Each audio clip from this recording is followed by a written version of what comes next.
everyone. This evening is a perfect time to begin the tutorials of the second edition of Succeeding at the Piano, preparatory level. I'm Dr. Helen Marlais, and I'm the author of this method. Let's turn to page 3 of your lesson and technique book and see the list of the composers and arrangers who have written for this method. Timothy Brown, Kevin Costley, Mary Leith, Ed McLean, Kevin Olson, and me. So our students will have a great variety of repertoire to play. So now let's take a look at Unit 1, page 4 and 5. Here we have two very important pages on how to sit correctly at the keyboard. So if a student is a little small, we want to make sure that they feel good at the instrument. So the first thing we can do is get a nice pad. These pads come in varying sizes so that the student can sit on them and it can raise their body up. This particular foam pad comes from youngmusicians.com.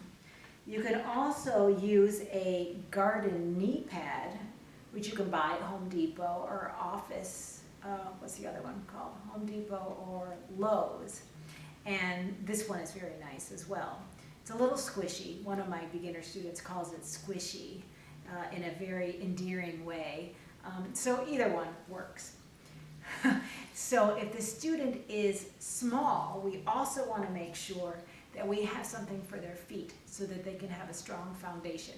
So a pedal extender is really perfect, or even a big block of wood, whatever you can find. So now on the bench, the first step to healthy technique is posture. We want our students to feel tall, long, and well balanced. So of course we want our students to imagine a daisy growing through their spine and out the top of their head. Oh, how wonderful that feels. Now the distance and the height from the keyboard. Let's have our students put their fingers over the white and the black keys. And they'll notice that their elbows should be slightly in front of their body. They'll also notice that their elbow tip right here has to be on the top of the white keys. So they might not be able to see that themselves, but you could take a picture for them and you can definitely explain this so that they understand what to do when they're at home.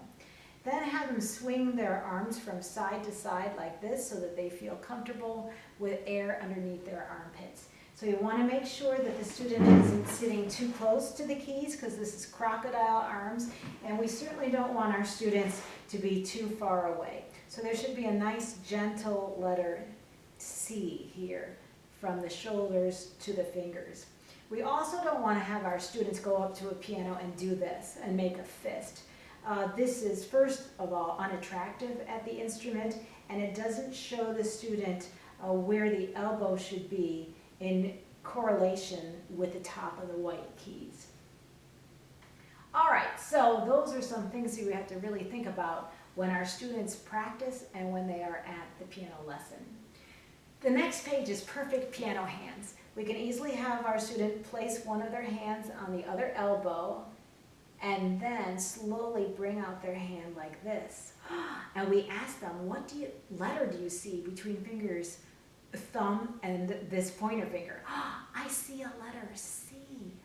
And then have them bring their hands up to eye level.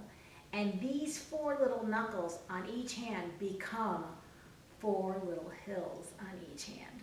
So if we have our young students think about this in an imaginative way, they'll better remember it. Okay, so this is all the information that you see on this page. And at the bottom of page 5 is how we get our students to remember their finger numbers. We teach them this is 1, 2, 3, 4, and 5.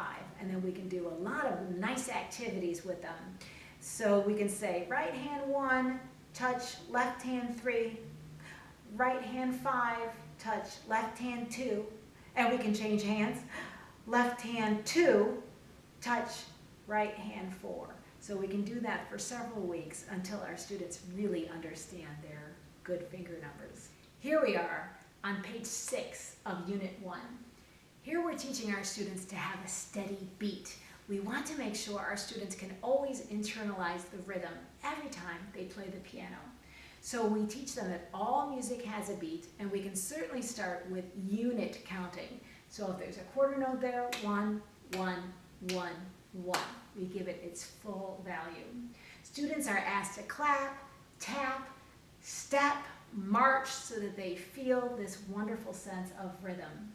And rhythm is focused on in every piece of succeeding at the piano. So with your teacher, I ask the students and the teacher to count and clap aloud, walk around the room and swing your arms back and forth with every beat, and sit at the piano bench and sway to the beat.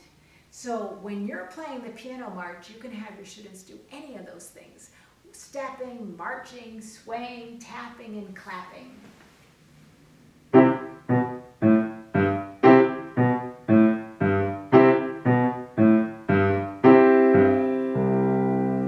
So we must remember that physicality begins at the very first lesson. There's a really wonderful video of me teaching one of my beginner students, and it's the first time she's at a piano lesson, and I have her learn what a steady beat is, and it's really funny. You can see it on the SATP FJH teaching videos of mine. And I asked this girl to march around the room with this steady beat, and she gets faster and faster and faster because she's getting so excited. And by the end of the whole piano march, we're laughing together and having a really, really good time. So on page 7 is the keyboard. We have a female singer going up to the top of the keys and a male low singer, like a bass, going all the way down. So the students understand high and low on either side of the keyboard. So we want to make sure our students find that letter C between fingers of 1 and 2, and they can wiggle those fingers 1 and 2. And in the left hand, they start in the middle of the piano and they walk down the keys. And you'll notice that they can keep that beautiful letter C, and they also should be looking for their 4 little hills on each hand. And then they'll do the same thing with the right hand. So already we're instilling in them a really great, perfect hand position. Now let's take a look at page 8 and 9. The groups of 2 black keys and the groups of 3 black keys. You'll notice the practice steps at the beginning of this piece. Say, raise your left hand, wiggle fingers 2 and 3. Gently push these fingers in your thigh. Right? A good sense of kinesthetic awareness of what fingers the student should be using. And say the words in rhythm with your teacher. So really you could have the students go ahead and just count by big beats of 1, 1, 1, 1, 1, 1, 1, 1, 1. And then we can have them say the finger numbers, 3, 2, 3, 2, and so on. And then they can say the words, hiking up the great big mountain. So in this particular piece and the next one, the students can learn a really important practice strategy, and it's called play prepare. In succeeding at the piano, we want our students to play everything in a sense of good rhythm, a nice, steady, even beat. So we want to make sure our students can go from one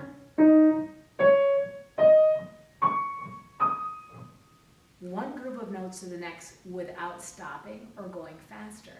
So in order to play that wonderful practice strategy of play prepare, have the students play the group of 2 black keys, and then we say 3 words.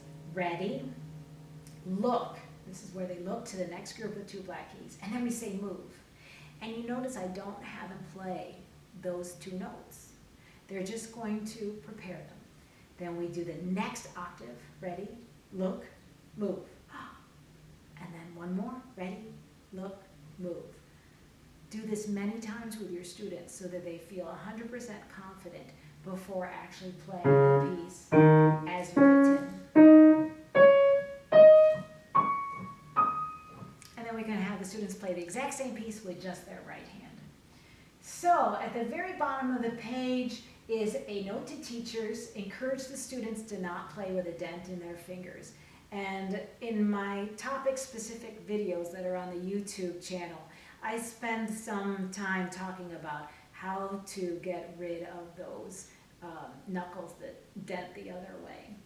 Okay, so now a group with 3 black keys. This is the piece. Down we go. Look below. We've had fun. Now we're done.